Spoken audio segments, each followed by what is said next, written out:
So how'd you guys fare without me these last couple of days? Why am I asking questions that I already know the answers to? It's obvious how you fared. There's a reason you never had your car and you're here the minute that I come back. It's because you not only want me, you need me. And today, you got me. There was no Monday video, but I told you guys that on Friday. I said, if you need those picks, I'm going to be gone.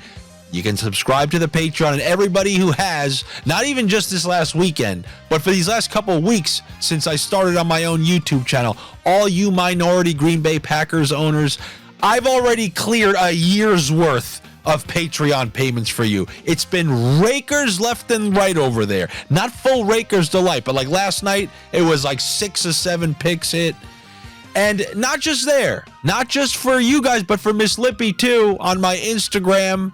I felt bad that there was no Monday video. As I told you for years now, follow me over there so I can communicate things to you. And in the Sniff Central chat, that broadcast channel on my Instagram that just shows up in your DM, I put some tickets in there. I put the Boston Bruins at home against the Winnipeg Jets, the under 6.5 in that game, the bump it up under. Then I also gave a ticket for Quinn Hughes to register a point with the under on Jason Dickinson. Obviously, that was a shutout in that game against the Chicago Blackhawks. And then there was a third, big ruckus ticket that didn't hit. Just remember, if you haven't followed me on Instagram, it's at Andy Francess, just like the way you see on your screen, just like the way you've always known. And that way, if I ever need to go somewhere again, don't you dare go anywhere. Yeah, I can do whatever the hell I want. What are you going to do? You're not going to do a damn thing other than make sure you subscribe to this YouTube channel because I really do appreciate it. And for the most part, I crank out these videos Monday to Friday, except for special occasions, which this past week was. In fact, I just want to say something. I mean, we have extra time. There was no Monday video, right?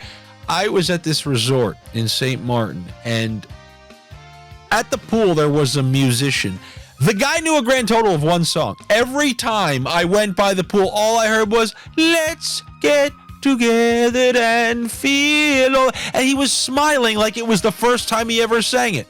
Then it would finish, and he would somehow bring it right back into that. It was like if I had a resume with one skill on it, and I handed that in, and they said, all right, you're perfect for the job, and keep doing that one thing. It was on like a, how you guys are Westworld searchers who find these, you search NHL bets, and you find this video? This guy was a Westworld, Bob Marley, One Love. I never want to hear that song again. And in like a horror movie, you guys know I watch horror movies, I came back, and I'm like, thank God, I do not have to hear that song. Maybe I cannot hear it for so long, I could finally reappreciate it one day. And I swear to you, as I'm pulling into the Midtown Tunnel, I look up and there's a billboard. I don't know if there's a movie or an HBO documentary. All I see is One Love with Bob Marley on it. And I'm just seeing that guy by the pool. Let's get together. It was full horror movie-esque. Like you finally think you're out of the maze and you're just in a bigger maze. You think you're not in the nightmare anymore, in Nightmare on Elm Street? You think you wake up, but it's like Inception style, you're in another dream. Never want to hear that song again, the same way you guys don't want to hear any more about this conversation, and you want to hear more about Tuesday night NHL Sniffs. The first thing I'll tell you is I'm looking up and down at this slate, and you want to know what I see? Not a lot of raw dogging opportunities. I know you guys want me to come back from vacation like you would. You would come back and just start raw dog. I want a raw dog here, I want a raw dog there. This is not a raw dogger slate. Look at everybody on here. Every team, lose one, win one, lose one, win one, lose one, win one. I give more money lines and things like that, over-unders, than most people because I know you savages yearn for it, and I do the best I can trying to sync those up. And we've been pretty damn good with them, just like we were last night with the Panthers, and we had the Bruins. But on this slate, I'm going to go with almost a full complement of trickle-down snakeonomics, which we did a masterclass on last week. And a lot of those things you saw last week, we're going to re-implement on this slate because I do see opportunities. I'll try to find you a raw dog, but on a slate,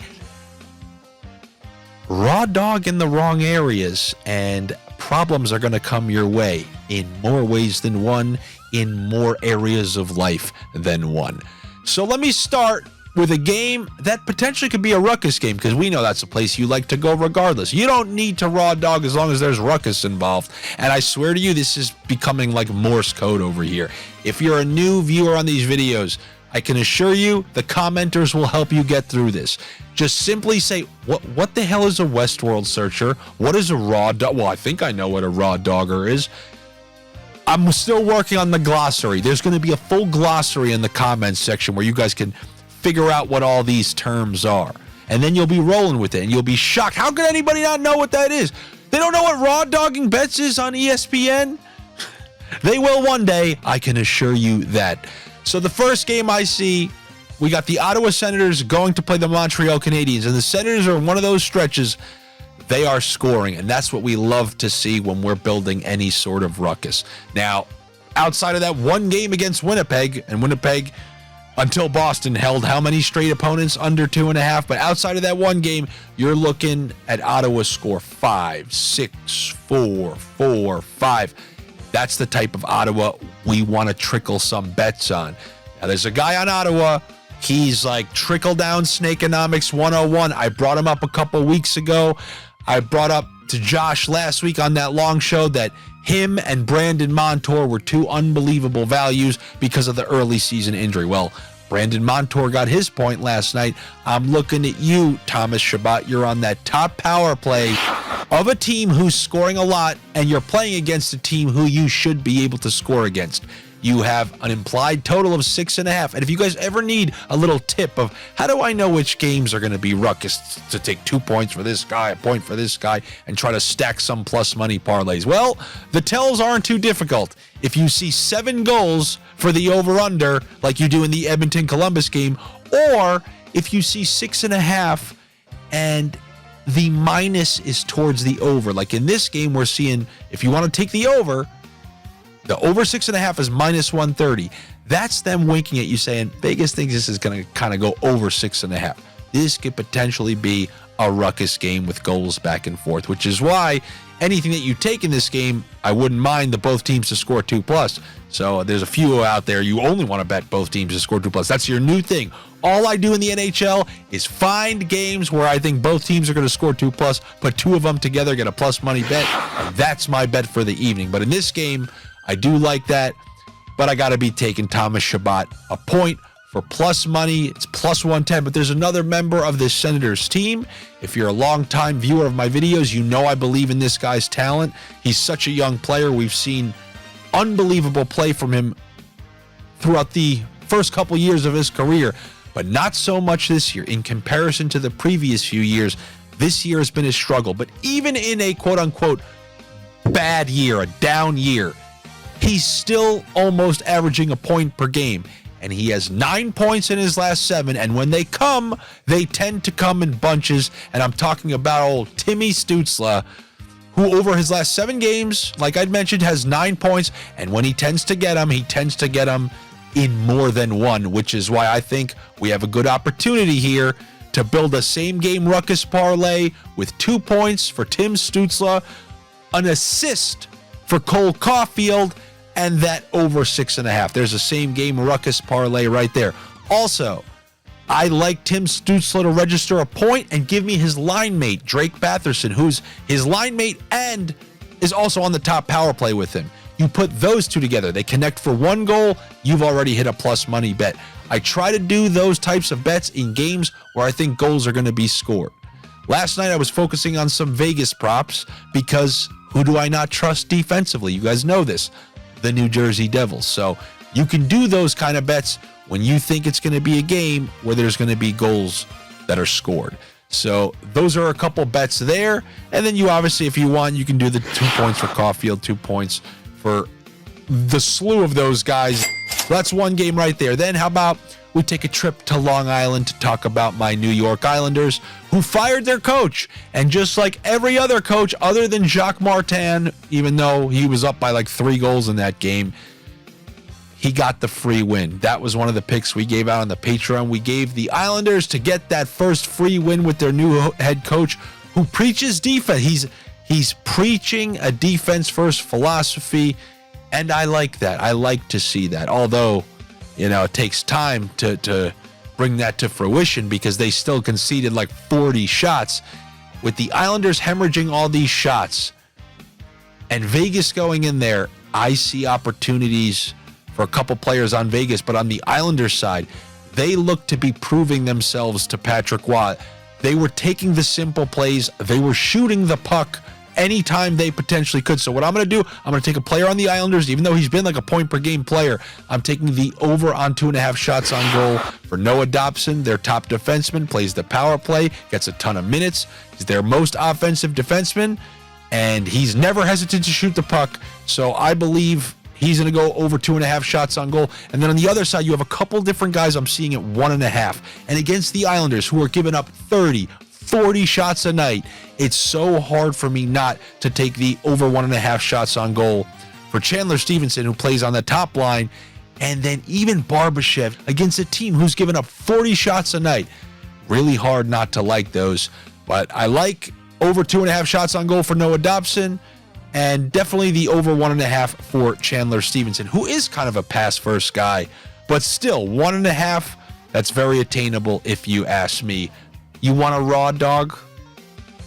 Let's revisit that Islanders game. Vegas just played 2 in a row. They had an exhausting overtime, back-and-forth, emotional game with the New Jersey Devils. Then they're playing the very next night against the New York Islanders, who are riding the momentum of that fired coach and getting a home win versus Dallas in overtime. They're rested. I'm going to take the New York Islanders to beat Vegas, especially when you see Vegas is an plus money underdog in this game.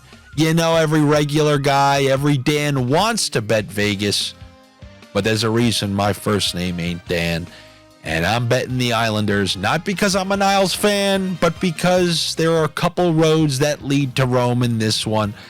Of the raw dogs on this slate, that's kind of one, probably the only one that I like, because the next game I'm going to bring up is the Minnesota Wild and Washington Capitals, and you're probably shocked that I'm not raw dogging the Minnesota Wild on this potential matchup.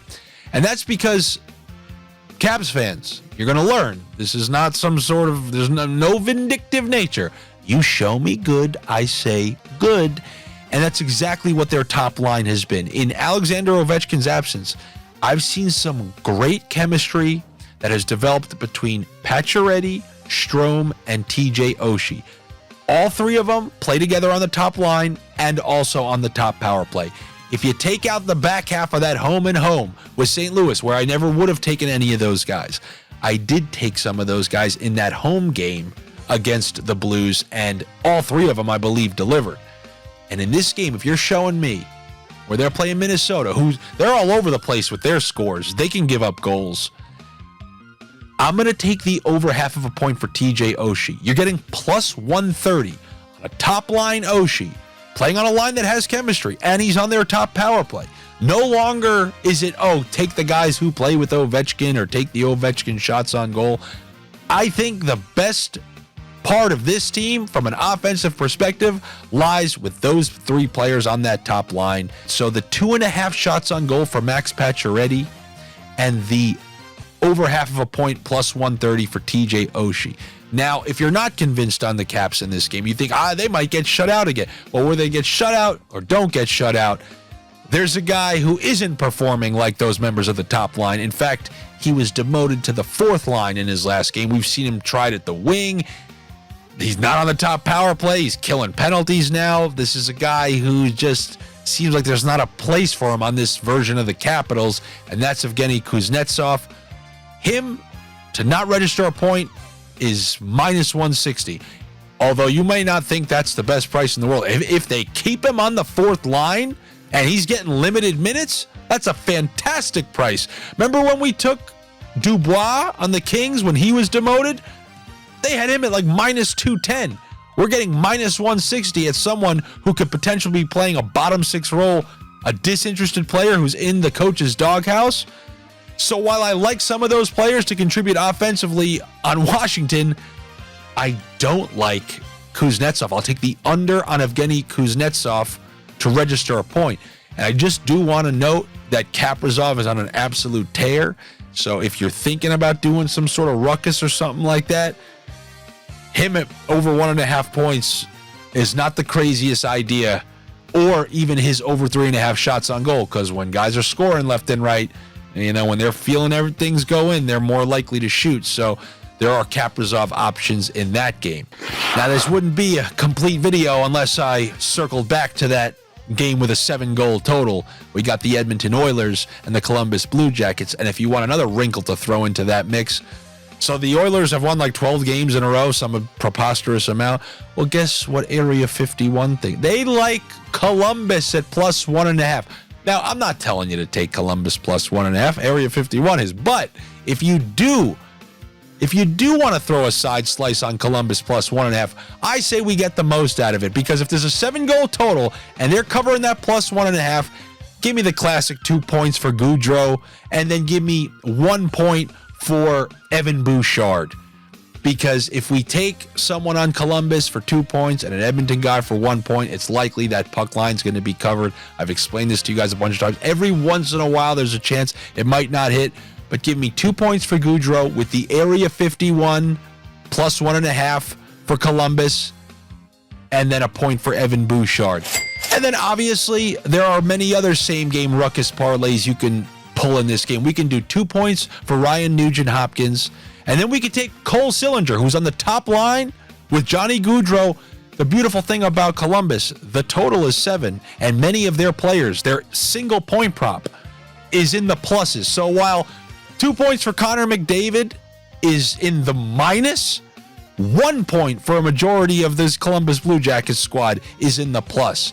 So plenty of ruckus potential in that one. And then I'm just going to do one quick drive-by of what might be a ruckus. Anytime you involve Buffalo, you got a potential for ruckus. I'm hoping Skinner comes back in this game, because if you introduce another skillful element into that offense, I feel like these games can really start to go wild.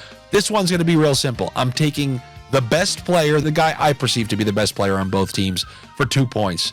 1, Troy Terry. Yeah, you think it's Zegras, you think it's Henry. Yeah, I'm going 2 points for Troy Terry, and then 2 points for Tage Thompson. And those are huge plus money on their own. You combine them, even a Pirate who doesn't do any math knows there are going to be quite a few pearls laying around if that one ends up hitting. And that's what I got for you on this Tuesday. Good luck to you. Better luck to me. Make sure you're subscribed here to this YouTube channel. Glad to be back here with you on this Tuesday. I'll be back with you tomorrow. Maybe there will be more raw dogging tomorrow. But until then, good luck, and I will see you later.